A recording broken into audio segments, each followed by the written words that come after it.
Hello and welcome to this Wednesday edition of the Pipe Bomb Wrestling Podcast, the show that is for the fans, by the fans. I am your phenomenal host, Mr. Podcasting, Chris Belcher. You can follow me at Chris Belcher24 on Facebook, Twitter, and Instagram. The show is at PBW Podcast on all those platforms as well. So make sure you give us a follow, like, comment, interact with us on social media. That is the best way for us to know if you're digging what we are doing. We appreciate your comments and your feedback, all of those things. And I could not do this by myself, even though I am a phenomenal host. I'm only a phenomenal host because of who is my co-host. Ladies and gentlemen, the young buck is in the house, Mr. Andy York. What's up, man? How's it going? Oh, it's definitely going. If you are following me on social media, you saw that I was having a mental breakdown Sunday night trying to buy the Spider-Man tickets that broke every movie ticket website across the world because they dropped all at once and everybody tried to buy them at once. So, you know how I was up for like 2 hours trying to buy the CM Punk shirt when it dropped? I was up 4.5 hours Sunday night trying to buy these movie tickets. Did you get your movie I got ticket? them. I got them. So we're good to go. I saw somebody on eBay posted them for like $2,000 or something like that. It was like, 25,000, I think was the highest I saw. I was like, that's ridiculous. So, yeah, but I got them. I got them for me and my wife and my family, and we're good to go. So I don't care about anything else now. Well, happy Thanksgiving to everybody getting their Spider-Man tickets. I mean, good. Yeah, good luck with that. My goodness. All right. Well, if you are just now joining the Pipe Bomb Wrestling Podcast, welcome to the show. If this is your first time listening to us, we hope you dig what we're doing. We have new school stuff. We have old school stuff, something for everybody in between. We drop episodes every Monday and every Wednesday. So make sure that you are subscribed to us wherever you find your podcast, as well as on bodyslam.net. Their YouTube channel. That's where you can get the video versions of our show. So make sure you subscribe there. Make sure you are checking out Sports Wire Radio, sportnarium.com/player. They air our shows just about every day, but especially brand new episodes on Mondays and Wednesdays. So make sure you're following there as well. Support those other programs on those platforms. I know they would appreciate it, as do we. All right, man, let's get into it. We're going to kick off this week talking about AEW, and we've talked over the last several months. It's been a hot topic of conversation for us, Andy, about MJF and his crazy promos and what the heck is he going to say next. And, you know, it just seems like he's on an island all to himself, not to be confused with Roman Reigns' island of relevancy. But it seems like that MJF is on an island of his own as far as promos go, but he finally has a sparring partner. We finally heard from CM Punk this past Wednesday in Chicago. Man, what a segment to kick off Dynamite between those two. Yeah, it was everything that I was hoping it would be and so much more. Because it wasn't just like a one-sided affair of CM Punk going after MJF. It was like both guys were throwing their best shots early in this promo, and it was fun from the very, very, very beginning. Honestly, I think it was one of the best promo segments of the year from both companies. Absolutely loved every second of it. I know a lot of people didn't like all of the WWE references or whatever, but when you're dealing with a guy like Punk, you got to kind of bring up his past, and I think it's completely fine. I think that's something that we are not very conditioned to as wrestling fans from time to time, especially like if you're a hardcore WWE fan, you're not used to hearing about other promotions inside of WWE because it's just not what they do. And so for them to kind of bring up everything was really nice. The best line was obviously the you're nothing but a, what do you call him? A low budget Miz, I think it was, or something like that. Less famous Miz. Less famous like Miz. Yeah. That was a really great line. I don't know, him talking about MJF being on Rosie O'Donnell. That was pretty funny. That was funny too. That was hilarious. But I don't know, man. Like, and I think one of the reasons that people aren't used to it is because WWE hasn't had real competition in how many years now? Right. You know? So we're not used to, and we're going to talk about it here in a little bit. Jabs were thrown on the other channel as well, referencing this very promo. We'll talk about that in just a little bit. But yeah, man, I thought it was really, really good. The only thing I didn't like about it, and if I'm picking stuff apart, is I felt like it was not necessarily one-sided towards MJF as far as, his length of time or whatever, but I do feel like that his segments kind of went on a little too long. Like Yeah. he would talk for forever. Punk would get a couple of jabs in, and then he would talk for forever again, especially that middle one where Hmm. he ended with the hustle, loyalty, respect kind of thing. I just Yeah. felt like that was like really, really long. I kind of got lost in the middle of it. It was really good, don't get me wrong, but I just felt like that there wasn't enough sparring. It was just a lot of, okay, let me say all these things and then switch. You know what I mean? Yeah. Yeah. And I can see that. And I think that's probably, I don't know if that was by design or whatever, because they may flip Right. flop to where Punk now comes out and MJF hits these shots or whatever. But I I really never felt myself getting bored in in this Sure. promo, because I think this is the first time that AEW, or the first time in a long time, they don't do it very often, when they opened up with like a 25-minute promo to start the Right. show. Right. And when you watch Monday Night Raw, that every Monday Night Raw starts off with like a 25-minute promo to start off the show. But for this to be like their first one, or one of their first ones, I think it was really important. And it was a great way to set up the rest of the show. And I think it did go maybe a little long. But I never found myself bored. I think, MJF definitely, because a lot of people talking about Punk's promo side of things, but I think MJF talking about, um, you know, he's not a cerebral assassin. He's not, what he called Cena? He's like, Kind of, not Miss uh, Green said he, Shirt or something like that. He's like what did Mr. he say? Hustle, Loyalty, and Respect or something like that. He said Oh, something like that. he called him soft. He said you may as well be coming out here preaching hustle, loyalty, Yeah, respect. yeah, yeah, yeah. Um, To which yeah, Punk kind of reminded him and brought back up and said, I wouldn't be shocked if in 25, or you're staying around until Tony Khan has a daughter so that you can marry her. Definitely right. call him MJF Triple H, and that was an amazing shot across the bow as well. It was funny. It was real funny. It was really good promo.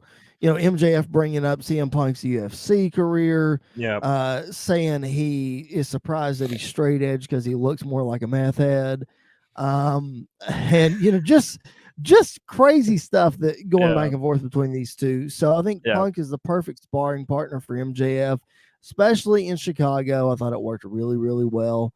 So I'm anxious to kind of see how long they drag this feud out. yeah, I assume till Revolution, but I don't know. It'll be interesting to see how much longer they can go without something happening. You know what I yeah. mean? I wouldn't be shocked if in the next 2 or 3 weeks we see Punk versus like Wardlow or something, or we see Punk versus um somebody from FTR or Sean Spears or Well, you could something put like them in a that. tag match. You could do MJF and Wardlow against Punk and Yeah. But whoever. I think it'd be smart to not let Punk and MJF touch I agree until with that. the pay per view. I think that would definitely add to the suspense and to the hype of it. Let me try that again. To the suspense and hype of everything. Right. Oh, I completely agree for sure. So this promo got the Chicago crowd up and going, and they were all wild and crazy throughout the night. Yeah. Let's jump to the main event because it continues to show how crazy the crowd was. Because the infamous Cody Rhodes, Yeah. who we don't know if he's a babyface or a heel or if he's cheered or if he's booed or what have you. Because I'll tell you, man, during his entrance, there were some cheers. I heard Hmm. some Cody chants. I heard, Yeah. whatever. But then he comes out halfway through the match, he takes off his weight belt and he throws it into the crowd, and they chucked it back to the ring. How funny was that? Definitely some Cena what was the ECW pay per view? One night stand. One Night Stand. It was definitely that's the vibe I got from it, was they were not messing around with him. No, absolutely not. But I thought it was crazy. Like, Yeah. I I think don't we'll learn a know. lot about Cody this week, because they're gonna be in Atlanta, which is like his hometown, his home Right. area. And if he gets booed there, then I think we are definitely heading into that direction of maybe a miss, like, he's not a heel, but he is a heel at the same time, kinda like what Cena Right. was in a lot of Hmm. ways. But I think we could definitely see that with him. I just feel like it's unavoidable. Like, I feel like Yeah. he has to do something to embrace. Like, he cannot just continue to come out here and try to pump up the crowd. He's just they're gonna boo him all over Yeah. again. Like, it's not gonna. He's gonna look like an idiot. Yeah. I guess is where I'm getting at. I don't know, man, but that match was pretty crazy. Mhm. What happened to Andrade's pants like halfway through the match? Did you notice that? No, He finished the match in black trunks. well, he normally, because he kind of like Angel Garza. I think he normally has trunks underneath his Right, but pants, I feel but like that's the first time he's taken the pants off. it might be. He may I have might ripped be them and just was wrong. like, forget it. But yeah. I may be wrong, but I just found that very, very strange. How do you feel about throwing Malachi Black into this whole thing? Like, I understand he's part of the feud, and I get that, but Mhm. do you feel like that some of his mystique is now gone because he Ray Phoenix and Pentagon and all those guys, they were doing spots to him, and like he was brought in as this dominant force, and I just feel like that he's not that right now. What Yeah. do you think? Am I off base? No, I think he definitely has lost some of his mystique in a lot of ways, and I think part of that is because I feel like this Cody feud has gone on for way too long, and I think he should have moved on to do something else with somebody else at this point. Um, I don't think I'm not gonna say the entire aura around him is gone. I think you could very easily build that back up Sure, you can. in AEW, but I just think the quicker we get away from Malachi Black and Cody together, and maybe have Malachi Black go off and do something else with somebody else, I think that would be a lot better for him.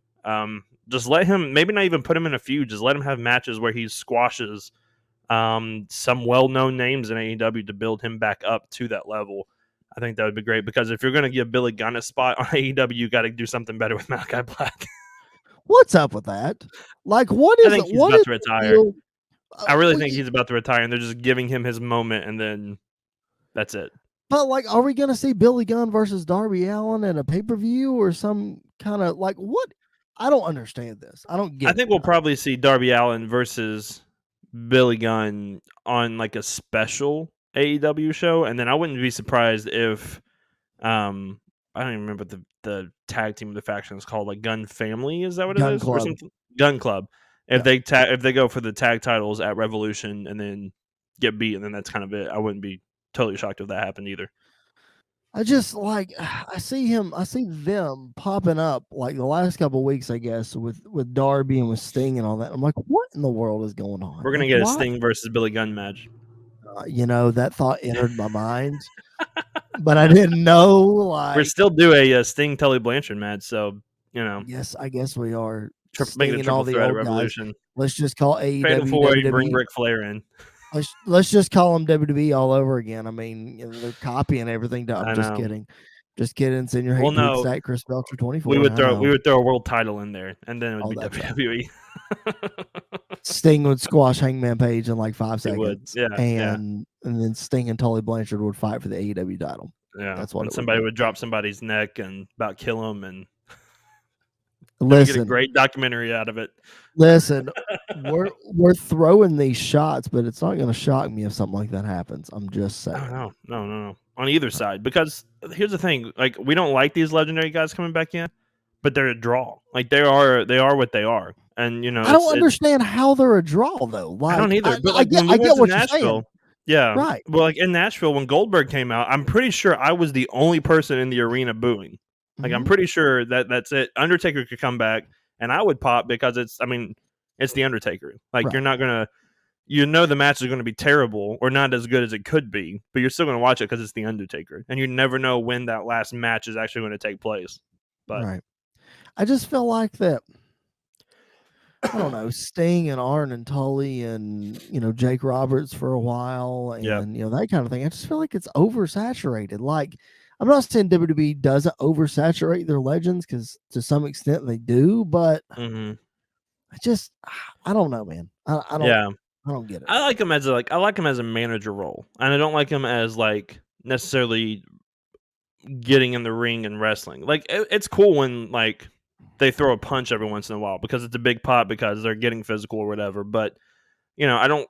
My problem is when you see Tully Blanchard on AEW TV, nothing crazy is going to happen. When Right. you see Goldberg in WWE TV, everybody is probably about to lose to him because he's Goldberg, and I think that's kind of we're used to seeing Tully Blanchard, and we're not scared of Tully Blanchard. We're scared of Goldberg when he shows up on our Right. TV.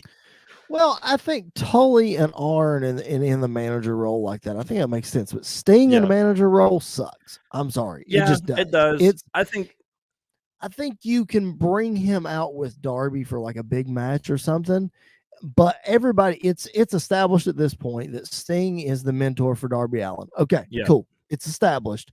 Let's not beat it into the ground. Like we Yeah. get it. Yeah. Darby Allin looks like Sting. We get it. Yeah, and I get that. I think part of it is, not knocking the guy because he's in much better shape at how old is he now? He's 62. 62. He's in better shape than I am at 24. So I'm not knocking the guy at all. But I think it's just, he's older in age, and I don't think maybe he doesn't trust himself or want to be by himself right now. And I think, having him with Darby is not necessarily the worst thing in the world, but I don't think he needs to come out every time with Darby, and I don't think Darby needs to come out every time with Sting at the same time. Right. I think if you kind of keep them separate, and then when they both finally come out together again, then you realize that, okay, this is a big moment that we That's need cool. to have this moment. Yeah. Absolutely. Let one of them get beat down for a couple of weeks, and then the other one after a month absence come back and make the save, and Yeah. whatever. That works. But just, I'm sorry, I don't need to see Sting every week.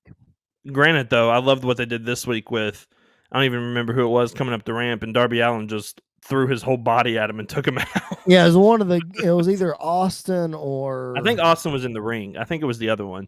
I don't remember. I forget his name. But he got decapitated on live TV because of Darby. He did. That was a crazy spot. Anything else from AEW this week on Rampage or on Dynamite really stick out to you? I know Britt Baker lost to Riho. Now Riho's going to get a championship match. Get Bryan Danielson and Colt Cabana and Danielson and Hangman kind of facing off. Any of those things really stick out to you?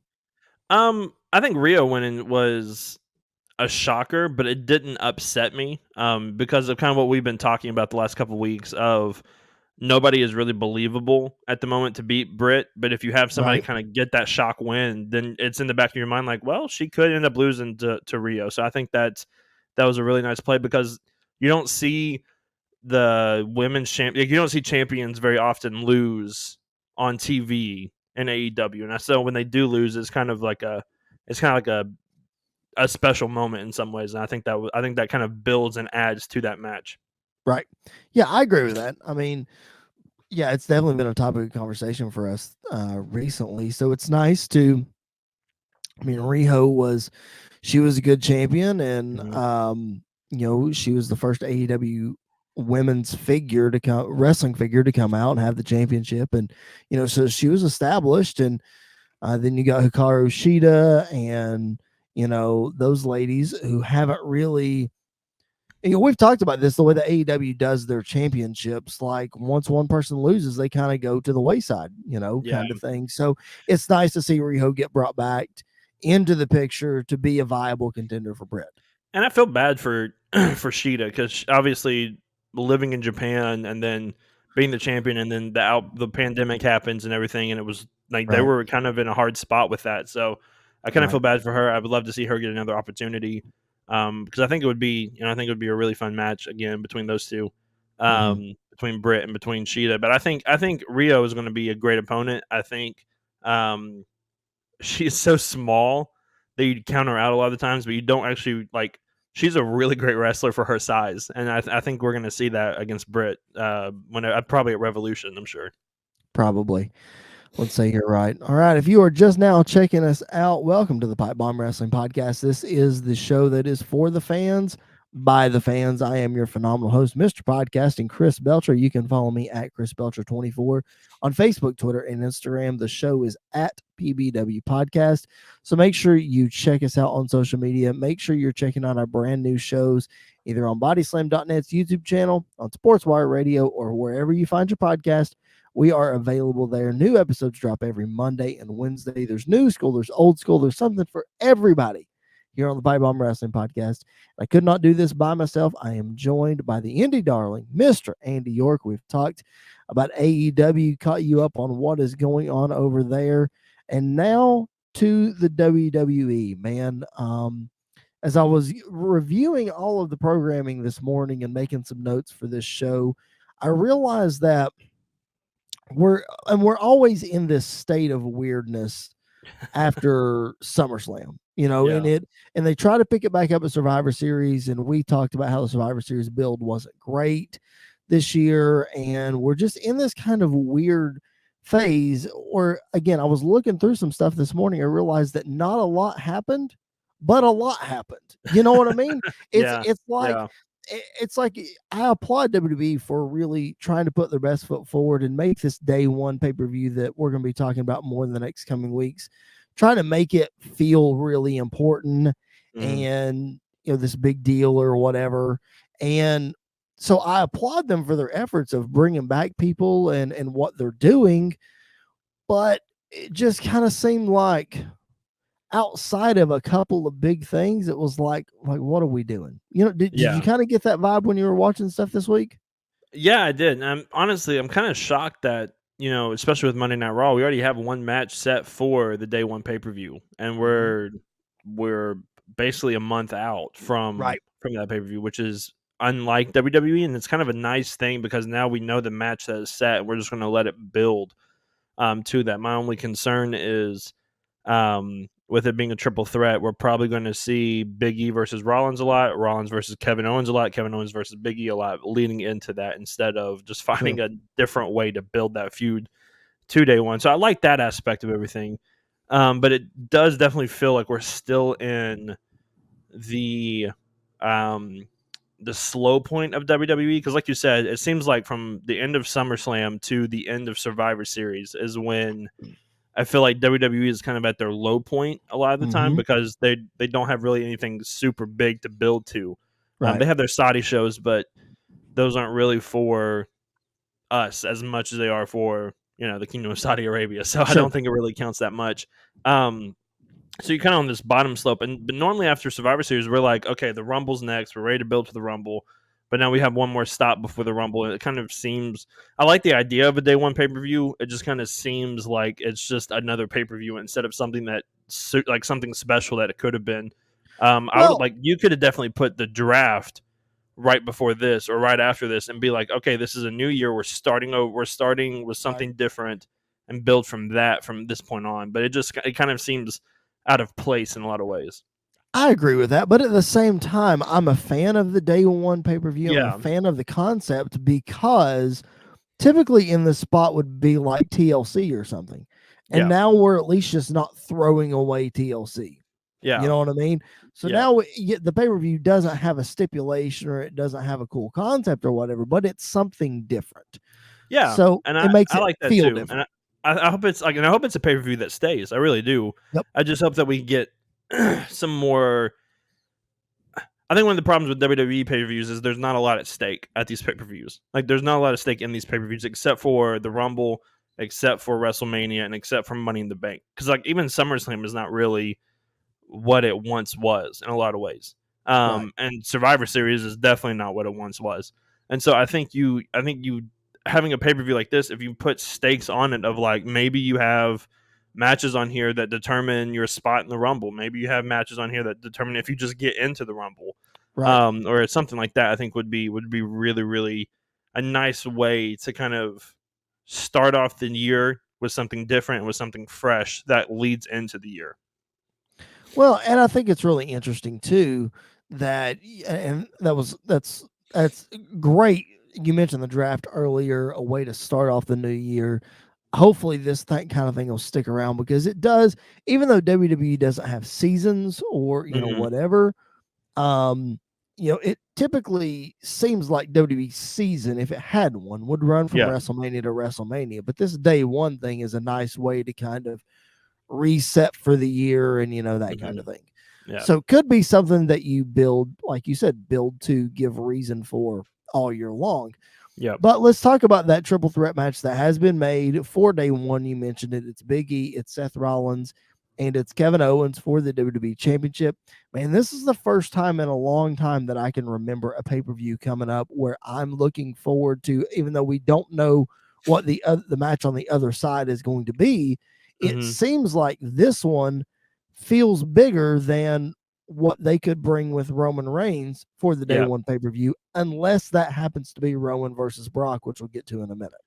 Yeah, I definitely agree. This feels like a big time WWE Championship match, and I don't remember the last big one except maybe Bobby and Drew at WrestleMania, Yeah. from WrestleMania last year, I guess.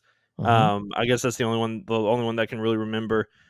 Feeling like this. This is like a big time match. It feels like. My only Yep. concern is I think the only reason why Kevin Owens was added to this match is to take the pinfall as Yep. he is leaving the company. Out the door. Yep. I think that's the only reason why he's in there, which is fine because I think you could have this triple threat at day one and then do Big E versus Rollins at the At Rumble, the Rumble. one Yep. on one, and let Yep. that kind of start the show. Maybe Rollins enters the Rumble again, maybe wins and goes and faces Roman. That'd be a nice way to kind of cap that. I don't think that's actually going to happen, but that's Probably not. fantasy booking from my end, which I love to do. But I think this is a big time matchup for the WWE Championship, and it's something that feels very fresh Yep. It does. to us. And because the only time, like, what's really cool is Big E is the one that took the NXT Championship from Seth Rollins in NXT, and so now it seems like we're starting to tell that story as well. And so I think we're going to start to see that come full circle over the next month and a half. Well, these are also three guys that fans really appreciate their work. Yeah. And Yeah. it's a match where you've actually got three guys in there that fans can really get behind. And Mhm. it's not people that are like, okay, the fans really like these mid-card guys. So it like in my head, I compare this to the triple threat match that we saw at WrestleMania 34 with The Miz, Rollins, and Finn And Balor Finn. for the Yeah. Intercontinental Championship. Like that's a workhorse match. Those guys are workhorses. Yeah. And if you put the WWE Championship in that match instead of the Intercontinental title match, people are going to be all over that. So Yeah. I think of this one the same way. Like we get Big E, who is a longtime fan favorite, who nobody thought would actually be champion. Well, here he is. Yeah. You can never go wrong with putting Kevin Owens in the championship picture because it No. always works. And then Mhm. Seth Rollins is one of the best workers on the roster. So you put those three guys together, Yeah. it's a recipe for a good match, even though, like you said, Kevin Owens is probably going to take the pin. Big E will get the Mhm. win, and maybe we'll see Big E and Rollins at Rumble. Yeah, and it kind of reminds me because you're talking about that triple threat at Mania. It also reminds me of I think it was at Extreme Rules. It was the fatal four way between Kevin Owens, Sami Zayn, Cesaro, and Miz for the Yeah, Intercontinental Championship. And I think if you would have put the WWE Championship in there as well, it would have been probably one of the matches, if not match of the year that year, because it was that good. right. And I fully expect this to kind of be in the same boat because all three guys work a different style, but a style that really like meshes well together. So I think this is going to be a Yep. very fast paced and chaotic match that will. Honestly, I wouldn't be shocked if all three, if one, like, I wouldn't be shocked if whoever wins this match. I could see Kevin Owens kind of winning this match, maybe if he's going to stay around. I could see Seth Rollins winning this match. I could see Big E retaining. So, and that's kind of the fun part about it is, obviously we have our favorites, and obviously I don't think it's time to take the belt off of Big E yet, but it wouldn't shock me if they did Right. take it off at day one. Right. And that again, you said it. Like that's what makes this match even more special. Is we can't predict the winner. Like Right. we have been looking forward to Roman Reigns matches all year long, even though we know Roman's going to win the match. Like he's not going to lose. Right. But in this scenario, is it time to take the belt off Big E? Probably not. But if they did, like, it's not shocking. You know what I mean? you could even build to a redemption story at WrestleMania for Big E to like win the title back at WrestleMania. Right. And they kind of started to do that with Drew, I think, and then they just kind of changed their mind at the last minute, which ended up being fine because Bobby Lashley was one of the best WWE champions of the last decade. Honestly, he had a great run, and so I think you could start to see that happening here. But I do think it is too soon to take the belt off of him, but it wouldn't shock me at all. And I think that's kind of the, like you talked about. That's why everybody's so excited to see this Roman versus Brock match whenever it happens, is because Roman has been so dominant that you don't believe anybody's going to take the belt off of him except for Brock Lesnar. Exactly. And that's kind of the thing that's coming in, and that's going to be really interesting. So we'll get there in just a second, but you and I both mentioned The Miz a few minutes ago. The Miz made his long-awaited return to Monday Night Raw this week, and he brought along his wife, and they interrupted the return of Edge. So those two going back and forth. We mentioned CM Punk earlier and that Hmm. promo with MJF. Edge dropped that in his promo by not saying it, obviously. And he also made reference to John Morrison getting let go being Hmm. Miz's fault. So just like I think the sparring between CM Punk and MJF on the other channel, you got to hand it to the Miz and Edge, man. Like if you're going Yeah. to prolong a feud with these guys, what better way to do it than sparring back and forth like this? Yeah, and that's part of the thing when we were talking about a few minutes ago, or when we were talking about the Punk and MJF thing, is that WWE doesn't normally bring up a lot of things from the past, or they don't really bring up. Basically, once you're out of the company, it's kind of like you just disappeared and you never Right. really existed in the first place. There are a few guys that can get away with talking about it.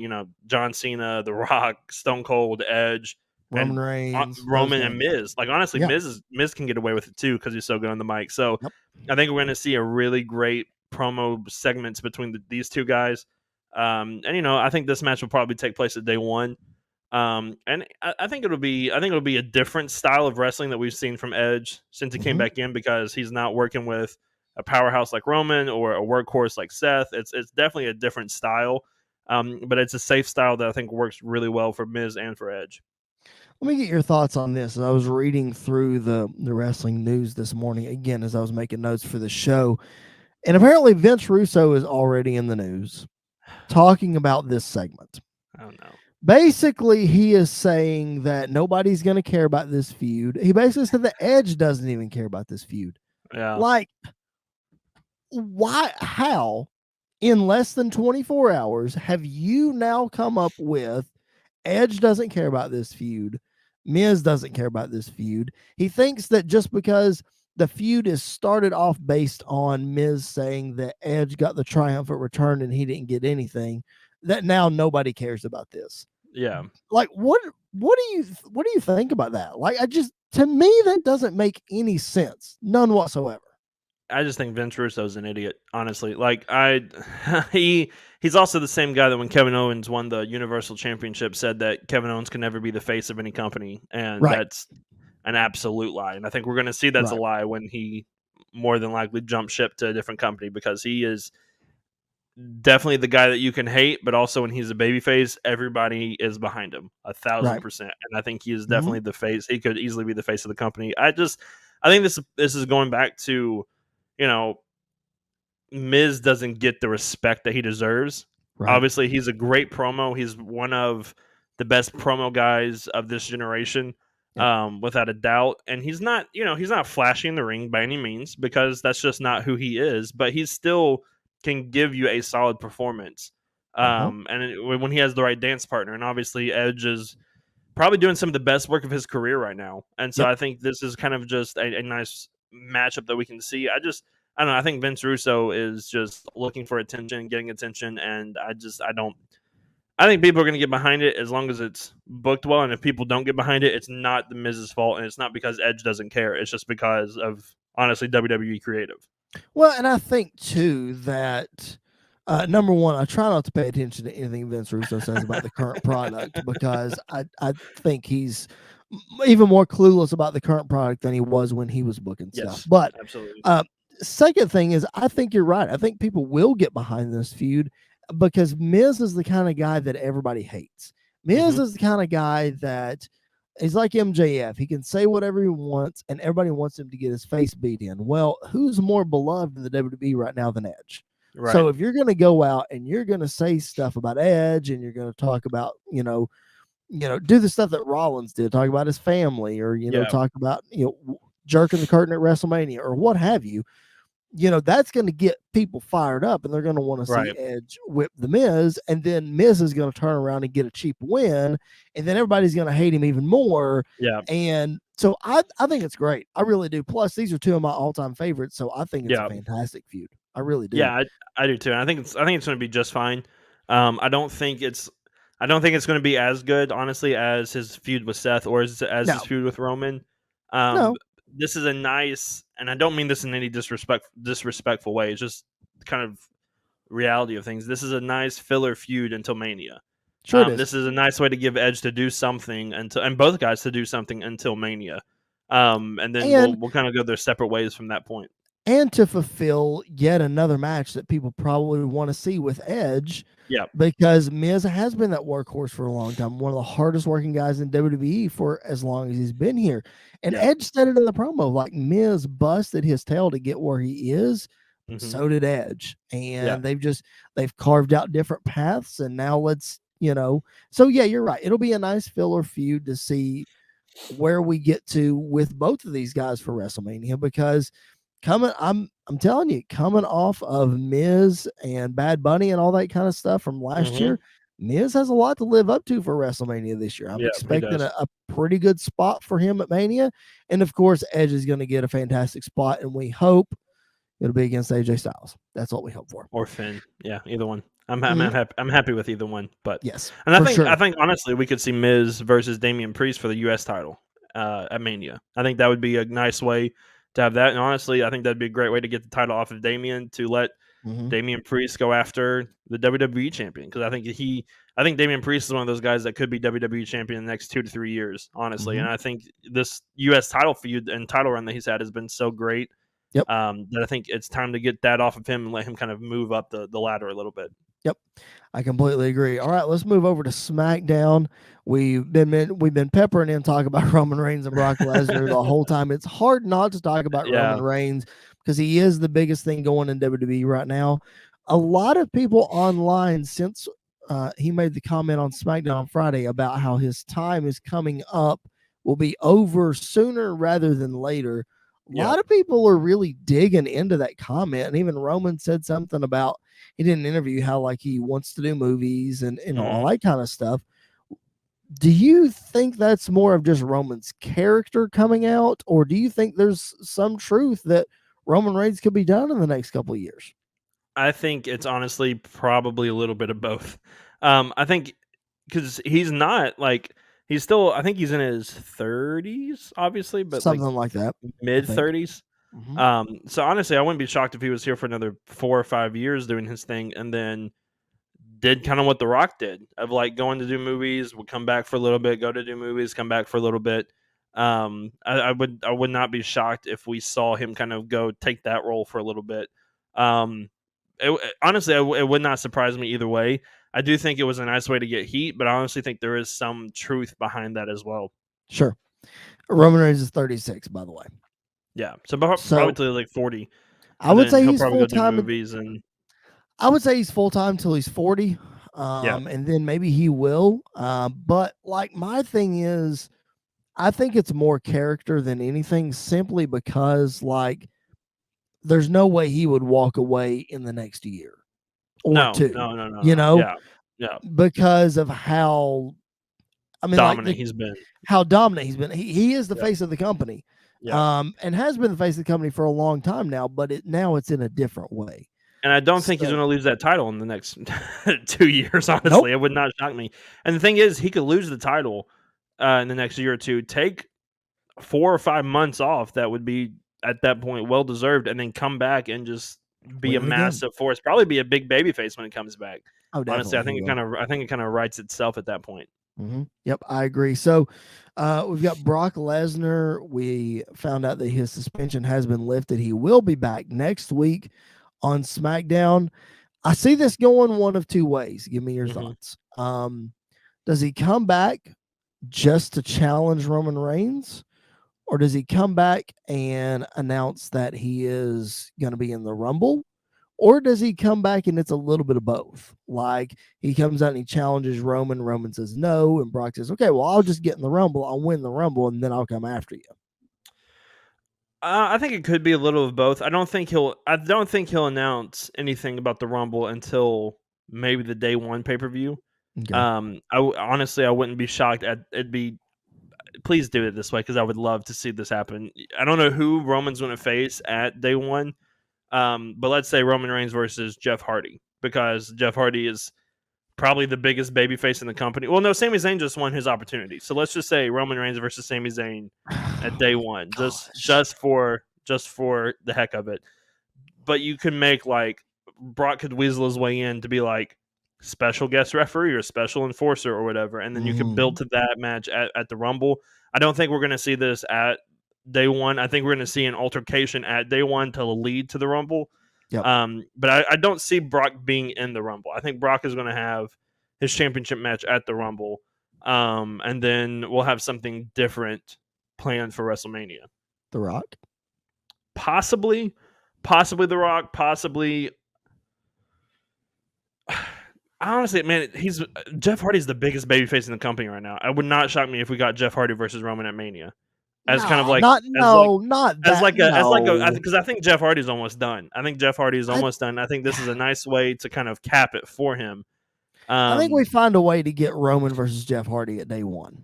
Well, I think that's the match at day one. You could do this though. You could have Roman versus Hardy at Mania, and Roman beats Hardy and is attacking him after the match. The Rock comes out to challenge Roman to WrestleMania next year, and there we go. Now we're set. Now we're going to Mania next year. Whatever happens throughout the year happens. Yeah. Because they did that with Cena and The Rock, and it worked. Because it built the hype for the year. I fully expect that either at WrestleMania this year or the night after, Rock challenges Roman. I 100% expect that to happen. And Brock has to be a part of the Rumble in some way, whether it's the Rumble match or he gets his championship match at Rumble. He has to be there because it's going to be in a stadium. Yeah. They got to try to put a big name on there. Brock's going to be at the Royal Rumble in some capacity. Mm-hmm. So I think Sami Zayn won his opportunity, but they announced Brock like right after the match. So I don't know if this is a ploy to get Sami Zayn another conspiracy, what have you.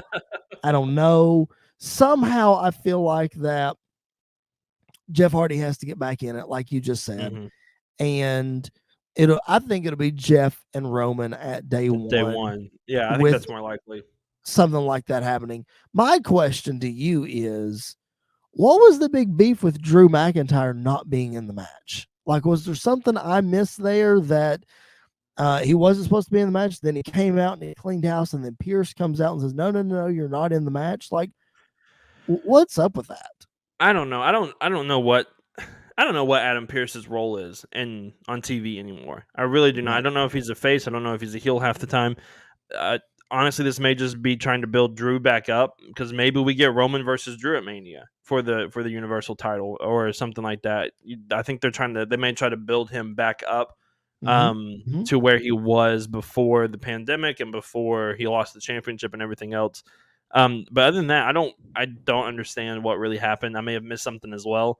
I mean, technically Drew did try to attempt murder on live TV with that sword in the ring multiple times, but other than that, I don't really know what else kind of happened after that. Yeah, I was really kind of confused as far as that goes, but I don't know. We'll have to see. All right, man. Before we get ready to wrap up this edition of the Pipe Bomb Wrestling Podcast, we always have to hand out our high spots and turd sandwiches, the highs and the lows of this week in the wrestling business. I will start this week. I know I normally throw to you, but we've already mentioned my turd sandwich. I actually brought it up earlier, so I am going to just go ahead and throw that out there. And my turd sandwich is the booking of Malachi Black on AEW. I don't like it in any way, shape, or form. I don't think it's necessarily that he's been in this Cody feud for too long. I think after the third match, they should have just cut it off. Just after Cody beat him, okay, move on. Don't have them anywhere near each other, because the tag match that happened at Full Gear I thought was dumb. I think this 8-man tag that happened on Dynamite was even more dumb. I don't like. I get that you can't be at the top of the card all the time, and I get that you can't be dominant all the time, but I don't like bringing Malachi in as this big mystic figure, and he's doing the Black Mist, and he's beating Cody and whatever, and now you're relegating him to 8-man tags. I don't like it. I don't. Yeah, I don't either. It doesn't make sense. None at all. All right, what you got? Mine is Austin Theory and Vince McMahon on Monday Night Raw this week. I don't get it. I didn't understand it. It was just whatever. I don't know if they're going to push Austin Theory, or if Austin Theory is just did something and now he's going to start getting embarrassed on TV or whatever. But it was it's the weirdest thing I've seen. And I've seen a lot of weird things in WWE, and this is one of the weirdest things I've seen. Well, it's cool to get the chairman on television, obviously. Yeah. It's always good to see Vince, but I'm like you. I want to be optimistic and be like, well, if Vince is willing to put himself on TV and invest in it, then maybe it'll be something good down the line, but it is kind of weird. Yeah. You're exactly right. All right. My high spot of the week was the return of both Edge and The Miz at the exact same time and putting them together. I'm like you. I don't think this is like this big, humongous, awesome feud, but having them both return, to me, it was the coolest moment of the week just because those are two of my all-time favorites. And then you find a way to put them together. I'm all in. I'm sold. I love it. Yep. Absolutely. Absolutely. I have two for this week. I'm kind of cheating a little bit, but my first one is just kind of to mess with you, and then my second one is actually a legit one. So my first one is Randy Orton wearing the wig on Raw. That was because of Matt Riddle dressing up as Randy last week, and then it was just. I love RK. It was funny. I'll give them that. It was funny. I laughed. I love RK, bro. It's cool. It's fine. I kind of hope they stay together forever. I kind of hope this is how Randy's career ends, is with Matt Riddle and RK. No, they're having a match at WrestleMania. I know they are. But a boy can dream. That's true.